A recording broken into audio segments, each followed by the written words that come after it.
O que nós fizemos foi a demanda do nosso tempo, né? Se muito fizemos, muito ainda há que ser feito, né?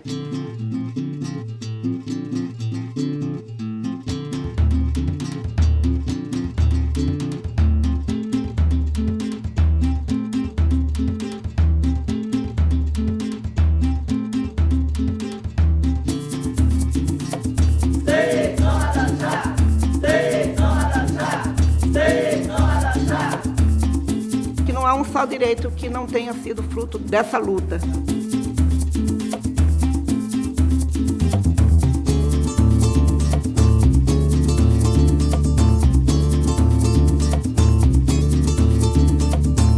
Sem mobilização, organização, participação, solidariedade, a gente não conquista nada. O povo unido jamais será vencido.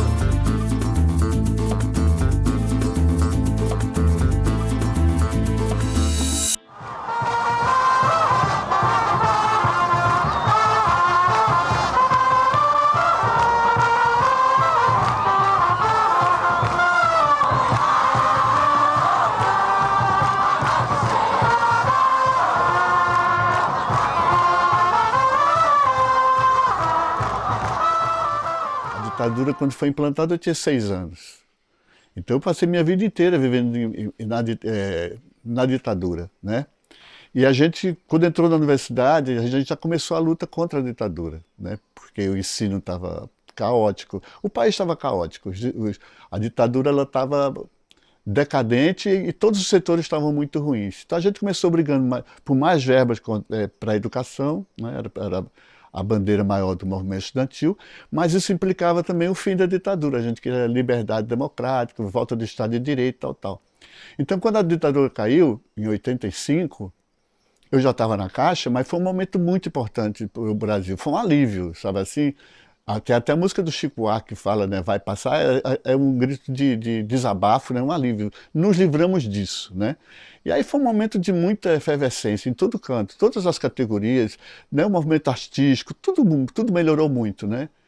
E mesmo tendo sido eleição indireta, na época foi o Sarney que virou presidente, né, a morte do Tancredo, mesmo sendo dessa forma, o movimento democrático tinha conseguido um espaço muito grande. Por isso que a gente começou a lutar pela jornada de trabalho, aumento de salário, nunca tinha havido uma greve na Caixa, né? Eu tenho as recordações de quando menina no Rio, uma família muito politizada, né? Os amigos do meu pai eram todos politizados, eram todos militantes, então eu cresci ouvindo essas histórias deles, eu cresci vendo muitos desaparecerem depois do golpe de 64, eu vi minha casa ser invadida pela polícia em 64.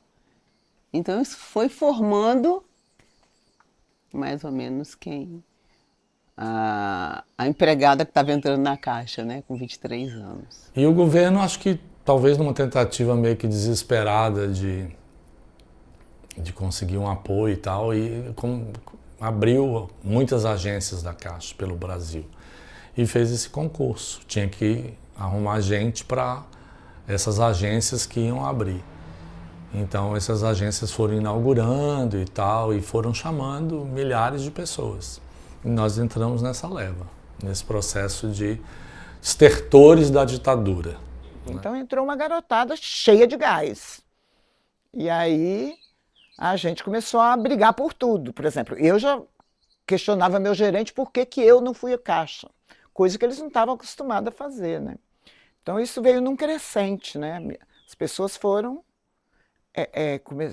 questionando, cobrando. E era uma juventude que queria participar, que queria atuar num novo país que estava surgindo pós-ditadura. Então esse era o caldo que a gente levou para dentro da Caixa. Em 85, né, teve a morte do Tancredo, assumiu o Sarney, aí as pessoas resolveram puxar os projetos que estavam lá, né, parados no Congresso, né, e que tinham a ver com redemocratização. Havia um cargo inicial que existia dentro da Caixa, que tinha uma remuneração X. Eles rebaixaram para o nosso concurso a remuneração que passou a ser Y, que era a metade daquela. E era digamos, uma categoria à parte, um plano de cargos que ainda não estava formalmente aprovado, etc, etc. Então nós entramos e ficamos à margem. Entramos e você, mas por que a gente não é igual a esse pessoal que já estava ali? E aí, nesse bojo, aí pensou, vamos retomar a luta para a aprovação desse projeto e também para ter direito à sindicalização, né? Aí a gente juntou tudo e começou. E porque eu trabalhando com a Alice lá, a sala nossa era importante, que como ficava na filial, tinha um restaurante lá, e na hora do almoço, todas as agências ali do centro, os empregados iam almoçar lá na sede da filial. Então tudo isso gerou uma insatisfação enorme que foi agregando coisas, foi agregando a gente era chamado de auxiliares de escritório, os que estavam já antes eram chamados de escriturários, e eles ganhavam o dobro da gente, mas as funções eram as mesmas. E a questão das 6 horas, que foram basicamente essas duas questões que mobilizaram mais no início. Por ser uma empresa nacional, nós tínhamos comunicação com todos os estados. Então eu acho que isso foi uma coisa também que facilitou muito a gente começar a descobrir que o que importunava a gente aqui estava importunando no Recife, estava importunando no Rio Grande do Sul, estava... E aí a gente começa a questionar, então o que a gente pode fazer para mudar? Né? Porque a gente não era sindicalizado, não existia uma cultura na empresa de reclamar, e a gente achou que virando bancário, sendo aprovada a lei e tendo direito à sindicalização, nós teríamos mais voz. Aí nesse primeiro encontro que a gente fez, que era ligado ainda à área de cultura, a gente tirou uma comissão para dar encaminhamento, para dar continuidade ao movimento. Marcou-se o primeiro encontro estadual dos empregados da Caixa, que foi lá na APCF. A APCF ainda não tinha rompido com a gente, foi na APCF, e aí criou-se uma comissão. A gente chamou de Comissão de Mobilização dos Empregados da Caixa, né? E a gente já colocava bancário da Caixa para marcar a posição que a gente era a favor do sindicato, dos bancários, em vez de criar um sindicato próprio. E a gente conseguiu a mobilização, conseguiu discutir por anos, né? Não foi uma coisa de uma hora para outra, até a gente ter um grupo no Brasil todo que conseguiu falar a mesma língua. E então a gente agora, a única forma deles entenderem que a gente está falando sério, a gente vai fazer uma greve. Falou, como fazer greve? Os chefes da gente, eles eram tão medrosos, coitados, eles eram tão receosos, eles tinham medo por eles, mas muitos deles entendiam a luta, mas tinham medo do que ia acontecer com a gente. Vocês vão ser demitidos, vocês vão ser perseguidos, né? A gente falou assim, mas não tem retorno. Para trabalhar desse jeito, eu não preciso mais trabalhar aqui. Ou vai ser do jeito que a gente gostaria que fosse, ou a gente vai trabalhar em outro lugar. Porque também a gente chegou no impasse que não adiantava mais ter medo de ser demitido. Né? Porque o primeiro medo é esse. Eu passei num concurso, eu tenho garantia. Não tem garantia, você é CLT. Apesar de ser esse movimento todo que eu te disse, irresistível, um roldão mesmo, era a primeira greve. Não era uma coisa assim trivial. A Caixa tinha mais de 100 anos já na época e nunca tinha feito uma greve na vida. Não tinha repertório. Não tinha um histórico, não tinha nada disso. Então era a primeiríssima. E isso que nós vamos comemorar agora, 40 anos, foi a primeira da história da Caixa Econômica, desde que Dom Pedro fundou a Caixa, no século XIX. Então não era uma coisa trivial. Então havia um certo receio, né? Apesar de tudo, havia, não, peraí, vamos, né? Acabou vencendo, então, como se diz, vamos com calma, vamos fazer 24 horas, se não der certo, a gente parte para tempo indeterminado. Não, a gente não pensava que a gente estava fazendo história, a gente simplesmente estava fazendo o que tinha que ser feito, o que a gente sabia fazer. Depois a gente descobriu que a gente estava fazendo história. Mas no começo, não. No começo era dar a cara a tapa e fazer o que a gente achava que a gente podia fazer. A gente acreditava que podia fazer, né? Mesmo com medo, assim, por exemplo. Eu lembro que eu grávida, fazendo piquete, comissão de esclarecimento na frente das agências, e eu nem sabia que estava grávida, a gente enfrentava a polícia vinha. Eles achavam que estava assim, defendendo o patrimônio público, que era a empresa, e que a gente ali, enquanto éramos baderneiros, que poderíamos causar algum tipo de prejuízo para a instituição ou para os colegas, e a polícia ia para frente e vinha forte. Tipo assim, não, nós vamos abrir essa agência e o pessoal vai entrar. E a gente enfrentava a polícia e falava, não, você não vai abrir essa agência. Quem trabalha aqui sou eu, isso aqui é o meu local de trabalho, não é seu local de trabalho. Eu tenho mais direito de estar aqui na frente dessa agência do que vocês. Eu estou no meu local de trabalho.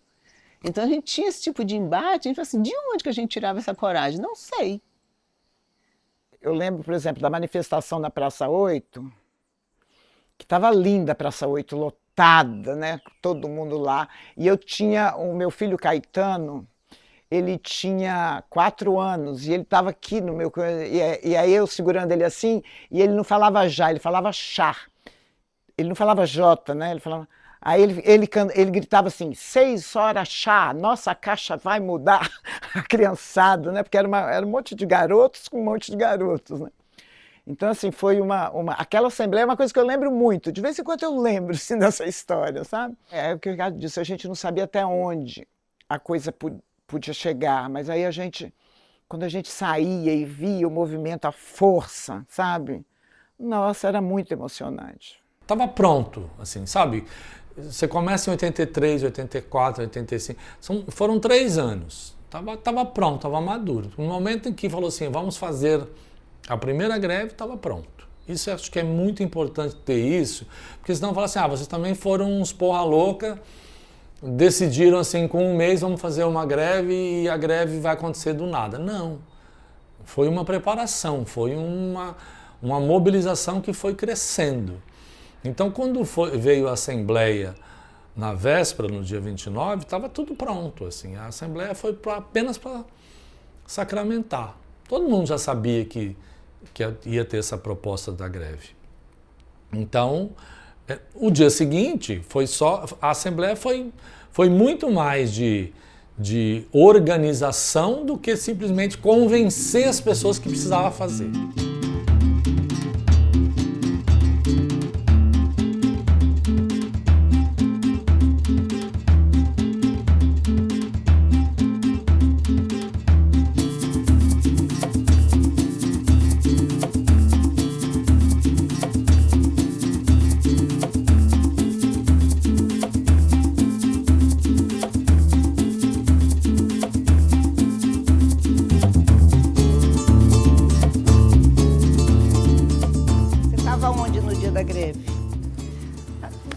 No dia que a gente... Eu não lembro se teve alguém que, além do gerente da Terezinha, que não fez, mas eu acho que lá foi quase 100% tirando a gerência, que participou do movimento. Tem a Ângela, tem a TT, o Valt, Caon, todos, enfim, todas tinham acho que uns 15 ou 20 empregados e todos participamos e aí ficou o dia inteiro lá. E foi assim, eu não sei se aquela nossa alegria era nervosismo, né? Ou se era alegria, se era felicidade, porque nas fotos que a gente tem, que eu lembro mais pelas fotos que a gente, dos registros da época, né? O que me chama a atenção no dia da greve é que o pessoal velho nunca tinha feito greve, né, mais antigo da Caixa, mas teve uma adesão de 100%. A impressão que eu tenho é que dentro das agências só ficou o gerente-geral para cuidar da parte física do prédio. Por isso que tinha cafezinho, não sei o quê. Ele, inclusive, concordava com o nosso movimento. Porque quem que não ia querer parar de trabalhar 10, 8 horas e passar a trabalhar 6 horas? Então, isso para mim foi a única greve que teve 100% de adesão. E isso me faz eu arrepiar até hoje, porque realmente foi muito bonito esse movimento. Bacana. Você acha que foi uma greve consentida?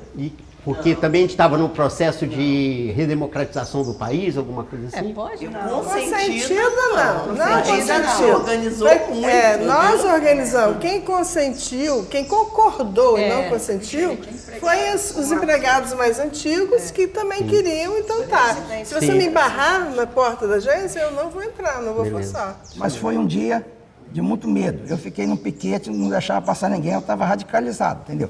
Só que eu tinha tido meu primeiro filho naquele ano, entendeu? E eu não vou falar a palavra aqui porque... Então foi assim, uma efervescência que foi acumulando força, né? No dia não, no dia a gerência média toda foi para a rua tranquila, Ângela. Não teve problema de piquete, foi assim, foi uma construção, a organização e a força da organização fez com que a gente fizesse uma greve totalmente pacífica, né? Acho que foi a primeira pacífica e depois não teve mais nenhuma pacífica.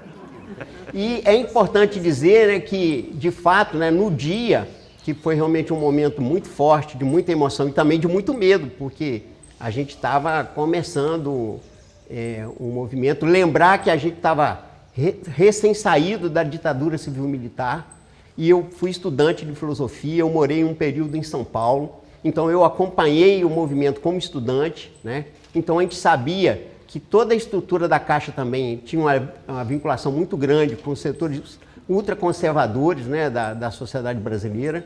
Então era necessário que a gente se articulasse bem, que a gente assumisse o lema, né, da FENAI, nossa força é nossa união, para garantir que a gente pudesse ser bem sucedido. Então foi algo que até hoje eu me emociono quando eu lembro a coragem, né, que nós tivemos de... E a gente organizou todo mundo para ir para a Assembleia. Nosso gerente era um reformado da polícia, do Exército, era o Eloy Carelli, que foi presidente dessa associação. E para ele nada estava acontecendo, então ele tinha toda a certeza que a agência dele não ia fazer greve, né? Nós fomos todos para a Assembleia, que foi lá no Colégio do Carmo.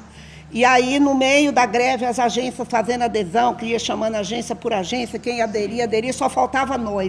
Aí eu chamei o gerente de núcleo na época, né, que era o Júlio Rasselli. Júlio, pelo amor de Deus, a gente precisa dizer que nós vamos parar todo mundo. Não, peraí, a gente tem que falar com o Eloy. Aí fomos lá pro Orelhão, ali na Catedral, para ligar para o Eloy, para dizer que nós íamos aderir à greve, que da manhã ninguém ia trabalhar. Aí fizemos a greve, de manhã eu fiquei na Praia do Canto, junto com o pessoal, né? Porque antigamente os piquetes, a gente chamava de piquete, mas na prática era para não impedir o fura-greve. Ninguém furou greve, só o Eloy Carelli foi trabalhar, e outra companheira que era assistente, né, na época, que ficou meio assim, mas a gente não deixou ela entrar. Aí no outro dia ele me cobriu de esporro, falou assim, você me traiu, como que você ficou vermelha? Eu falei, eu não fiquei, né? Eu acho que eu sempre fui, né? Mas você não me avisou nada. Eu falei, não podia, era tudo clandestino, como é que eu ia te avisar? E o final do dia, não sei, né? Com todo o cansaço nosso, é assim... a sensação é de que a gente tinha feito uma revolução. E fizemos, sabe?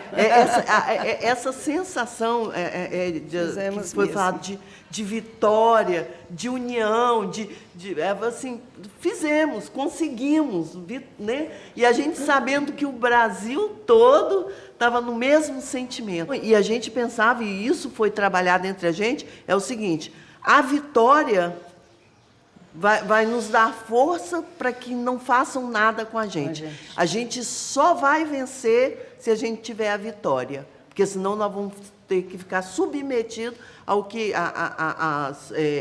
eles decidirem por essa nossa greve. Então, assim, a gente sabia que era o tudo ou nada. Eu lembro assim, que era uma quarta-feira e que a gente ficou aqui entre Jardim da Penha e UFES. É mesmo? Era uma quarta-feira, amor? Que memória boa, E né? aí, assim, era ficou assim, na agência UFS, a gente Jardim da Pesca, em Goiabeiras, mas estava tudo fechado, então a gente só ia ver os colegas, né? Ficava um tempo, bem aqui no quintal, né? Eu lembrava até a data, um dia, porque tinha um cartaz, Até pouco tempo eu tinha os bottoms de sindicalização já e 6 horas já. Muita interrogação, né? Muita Foi dúvida. muita doideira. E dava até um medinho, né? Lógico, né? Porque nunca tinha acontecido, tinha chance de dar errado, né?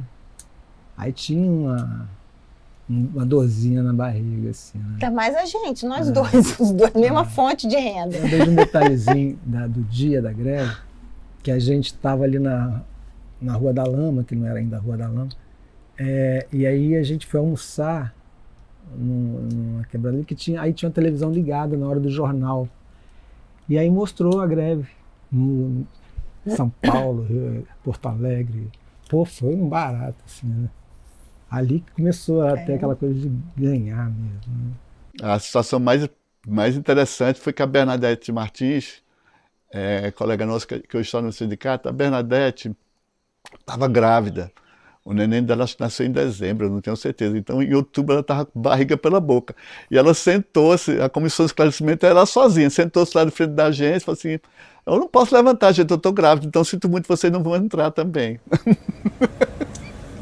O sonho que se sonha só, é só um sonho que se sonha só, mas o sonho que se sonha junto vira realidade. Então, quando chega a notícia das 6 horas, né, então para nós aqui do interior, não fomos nós que inventamos. Nós já sofríamos com o dinheiro curto, com excesso de trabalho e a discriminação, porém não nos ocorreu inventar um movimento. A notícia do movimento chega para nós de Vitória, né? O meu gerente me chama, nessas alturas era o Reinaldo Fassarella, Vira, eu achei importante comunicar a você, achei que você se interessaria, vai ter uma reunião em Vitória acerca, né, de um movimento possível para buscar as 6 horas. A gente começou a mobilizar, né, em Cachoeiro, João Iguaçuí, cada um no seu ponto, né, nós começamos a nos reunir com os colegas e mobilizar. Aqui é o Café Murades, é um ponto importantíssimo de Cachoeiro, é um ponto de resistência, de cultura e de política. Aqui acontecem reuniões, aqui são tramadas, né? Estratégias. Aqui acontecem lançamentos de livros, né? Lá atrás, no antigo Murades, ele era o nosso ponto de reunião, nosso ponto de respiro. Aqui que o cafezinho animava, porque a gente ficava lá fora, tanto no sol quanto na chuva, né? Então, é um ponto afetivo para nós que estivemos nesses movimentos. Não só no 6 horas já, mas todos os movimentos de resistência. Quem sabe faz a hora, não espera acontecer. Vem, vamos embora, que esperar não é saber. Quem sabe faz a hora, não espera acontecer. Gente, aqui são Prêmio Nobel de Literatura, desde 1901, quando começou, né? Aí depois essa coleção parou, acho que na década de 80. Essas partes aqui são todas dedicadas a documentos, entendeu? E memória, revista tal do Sindicato dos Bancários, é uma coisa ligada à política, e a PCF, FENAI, tudo estão nessas prateleiras aqui, ó, tudo em caixas. E o que você guarda dessa época? O que tem aí? Tudo, eu não jogava nada fora, entendeu? Eu sou muito ligado a essa questão da memória, entendeu? Para mim, eu acho que a memória, ela que define que nos define como seres humanos, entendeu? Porque se nós não tivéssemos uma memória, nós não seríamos nada. A pessoa sem memória não é nada. Ela não sabe nem quem ela é, ela nem sabe o que ela foi, entendeu? E então eu sempre fui muito preocupado com isso. E sem resgatar a história, meu amigo, a gente não vai para lugar nenhum. Porque esses jovens que estão hoje na Caixa Econômica estão usufruindo de umas 6 horas que foi conquistada a duras penas, né? Tem que saber que isso aconteceu. Né? E tem que saber que não só aconteceu, como tem que garantir isso. A gente conquistou, e cabe a essa nova juventude manter essa conquista. Porque se eu não conheço o passado, sabe, como é que eu vou viver no aqui e agora, fazendo esse aqui e agora melhor, para um futuro melhor, né? Eu não sei se hoje as pessoas estariam tão de peito aberto para lutar pelo coletivo, sabe? Nós fizemos. Eu não me arrependo, eu falo para vocês que cada dia que foi descontado fez falta, né? A gente não era rico absolutamente, mas hoje quem trabalha na Caixa é bancário, sem saber o que houve antes. Quem trabalha na Caixa é 6 horas, sem saber o que houve antes. Quem liderava antes da Caixa as greves era Banco do Brasil, os funcionários do Banco do Brasil. Quando entrou esses vermelhinhos da Caixa ali, aí deu um plus no movimento sindical ali, que hoje, se você, não sei nos outros estados, né, mas aqui pelo menos, quem hoje comanda, quem lidera mesmo, quem puxa a greve, quem puxa esse movimento, é o pessoal da Caixa, são esse pessoal que participou lá, a maioria de 86. E eu lembro que naquela época, eu comecei a participar do PT lá em Cariacica, fui do diretório, a gente pichava muro. Uma vez eu cheguei com as mãos todas cheias de tinta, de madrugada que a gente fazia, aí a Eurico falou, Lindinalva, você tem que ter cuidado para o pessoal não ver que você está... Você vê já no movimento, né, quando começou, eu também engrenei com todo mundo, e eu lembro que eu pegava muito papel do jurídico para fazer boletim escondido, era cada pilha, ela chegava com coisa para digitar, na hora do serviço a gente tinha que fazer, colocar nos envelopes, sacar tudo, colocar para as agências, e ali a gente ia de vez em quando lá no protocolo, né? Protocolo para distribuir, mandar os meninos para distribuir para o estado inteiro. E eu não sei como é que está agora, eu fico assim, porque quando nós chegamos, nós vimos tudo isso e fizemos tudo isso. Eu não sei, existe espaço para nós ainda, digamos, a PCF, Edmar que está há menos tempo, né? Está mais próximo, né? Foi presidente da PCF até pouco tempo. Existe espaço ainda para que a gente pense e faça alguma coisa? A luta contra a PEC da blindagem, eu contei mais de 50 bancários da Caixa naquele negócio. Isso que eu consegui cumprimentar na hora que estava chegando. Então, isso é uma coisa que foi tão assim, para mim foi muito emocionante. Acho que eu encontrei com você, não sei se falei isso, né?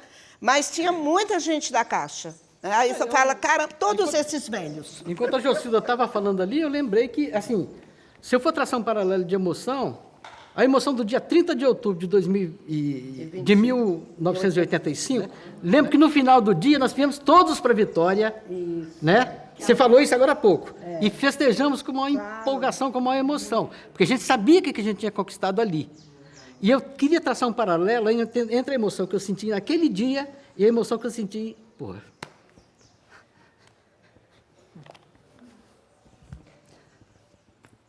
no dia 21 de setembro de 2025. Agora. Para mim foi, entendeu? É isso. Foi o revivescência. A gente teve que fazer isso. Ou a gente fazia, ou a gente não fazia, porque não tinha quem fizesse.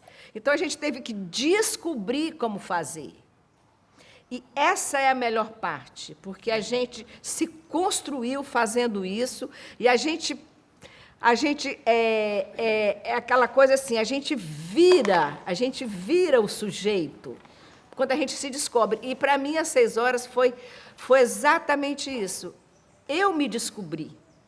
Mas o que é mais importante, a influência que esse movimento teve, que não foi só do movimento estudantil, mas também de toda a esquerda que estava no subterrâneo, como dizer assim, na clandestinidade. E essa influência que a gente resgatou do anarcossindicalismo, de organizar a luta pelo chão, pela fábrica, pelo chão da fábrica. E esse esquema de ter células, né, é uma influência também das organizações clandestinas, das comunidades eclesiais, que o movimento sindical brasileiro só tem comparativo com as comissões de fábrica de São Bernardo. Quando eu digo assim, foi a primeira greve da gente, né? a minha primeira greve e a primeira greve do pessoal da Caixa. Então, isso foi uma mudança de cultura que talvez a gente, olhando assim de fora, não tenha ideia da importância que isso significou para o nosso pertencimento de classe. Se nós tivemos pessoas que aderiram, que vieram para cá, que ficaram junto com a gente, nós tivemos muitos que ficaram no conforto da agência. Né? Para você ter uma ideia, nos movimentos seguintes, não só às 6 horas, a gente resistindo aqui, os colegas abriam a janela para falar com a gente lá embaixo e falava, gente, ó, tá quase no ponto que a gente quer, vocês ficam resistindo aí mais um pouco. Eles falavam isso de dentro da agência, na segurança e sem ficar feio para a administração. E mais uma coisa, cada dia que nós ficamos aqui fora, em greve, lutando por todos, aqueles que não aderiram recebiam o salário integral, mais o aumento, os índices, os percentuais, os tickets e toda aquela, às 6 horas, todas aquelas conquistas que nós lutamos por, sem nenhum ônus, só ficavam com bônus. Foi um movimento sólido, começou muito bem, né? Começou com uma adesão quase que total. Então isso fortaleceu para os demais, para as greves que viriam mais tarde, né? Foi bastante importante. Eu tenho orgulho de ter feito parte desse momento, né? Vivido esse momento, né? Houve um crescimento enquanto profissional, enquanto cidadão, né, enquanto militante político, enquanto pessoa. Né? Se a gente experimentou, nós experimentamos, a partir do movimento das 6 horas, uma sequência de campanhas, de movimentos, não apenas no interior nas relações com a Caixa, mas já a partir daí na categoria bancária, já a partir da categoria bancária no movimento geral dos trabalhadores, na sociedade brasileira. Né? Então, eu tenho que um grande reconhecimento por esse movimento, uma grande honra por ter participado, né? E uma grande alegria, né? Por ter feito tantos amigos, né? Por ter conquistado tantas pessoas queridas aí para o meu convívio. Então a gente mantém esse elo de amizade, que foi uma amizade que cresceu dentro do sonho da gente, dentro do que a gente acreditava. Então são amizades que perduram até hoje, né? Então eu acho que esse movimento das 6 horas trouxe isso também. Trouxe esse grande elo de pessoas que se respeitam, que se admiram e que gostam de estar juntos, né? Sente falta de estar juntos. Então, esse também é um legado. E são pessoas que acreditam até hoje naquelas coisas e continuam na luta, não só dentro da empresa agora, né? Mas fora da empresa, ou dentro de associações, ou dentro de sindicato, ou mesmo nos movimentos populares, ou mesmo nas eleições, né? Interferindo e lutando e levando suas bandeiras. E a gente continua acreditando que a gente junto vai conseguir mudar esse país, melhorar esse país. E a gente está melhorando.